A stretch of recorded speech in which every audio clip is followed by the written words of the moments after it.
Horror story season में आपका स्वागत है। सबसे पहले भाई के चैनल को लाइक और सब्सक्राइब कर दीजिए। तो अब कहानी शुरू करते हैं। आसमा खान को उस अपराधी को पकड़े हुए एक हफ्ता हो चुका था। सभी पर्यटक अपने घर सुरक्षित लौट गए थे, लेकिन उस डरावनी रात की यादें अब भी उसके जहन में ताज़ा थीं।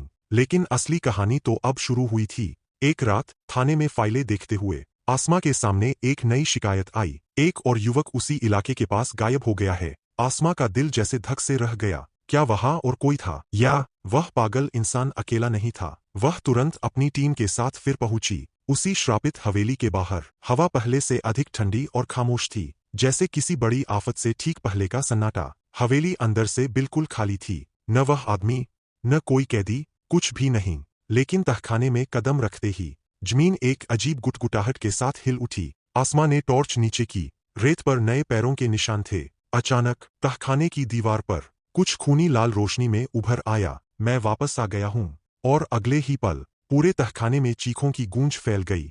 ऐसी चीखें जैसे किसी की आखिरी सांस गले में ही अटक गई हो। पुलिस वाले डर के मारे पीछे हट गए, लेकिन आसमा नहीं रुकी। वह आगे बढ़ी और कोने में एक कपड़े से ढका मानव आकार का ढांचा दिखाई दिया। जैसे ही टॉर्च करीब लाई, कपड़ा अपने आप हटने लगा। नीचे एक मोम जैसा चेहरा था जो जबरदस्ती मुस्कुरा रहा था। आसमा की सांस रुक गई। वह चेहरा उसी लड़की का था जो कुछ दिन पहले लापता हुई थी। उसी समय ऊपर हवेली की छत पर कोई जोर से भागता सुनाई दिया। दरवाजे धड़धड़ाकर बंद हो गए, दीवारें कांपने लगीं और एक भारी दहला देने वाली आवाज गूंजी। तुमने सोचा मैं अकेला हूँ? नहीं पुलिस ऑफिसर, यहाँ रेगिस्तान खुद जिंदा है। हर चीख, हर रूह मेरा हिस्सा है। पूरा माहौल अंधेरे में डूब गया की धड़कन तेज हो गई, रेत जैसे जी उठी हो, और उसमें से हजारों हाथ बाहर आने लगे। कराहती आवाजें, हमें बचाओ, हमें बाहर निकालो। आसमा के पैरों के नीचे की रेत धंसने लगी। वह अंधेरे की गहराई में गिरने लगी थी। एक कांस्टेबल चिल्लाया, मैडम हाथ पकड़िए। लेकिन तभी रेत की परतों में से एक काला साया निकला, लंबी टूटी हड्डियों जैसी उंगलियां, और उसने आसमा का हाथ जकड़ लिया। उसके कानों में एक डरावनी फुसफुसाहट घुल गई,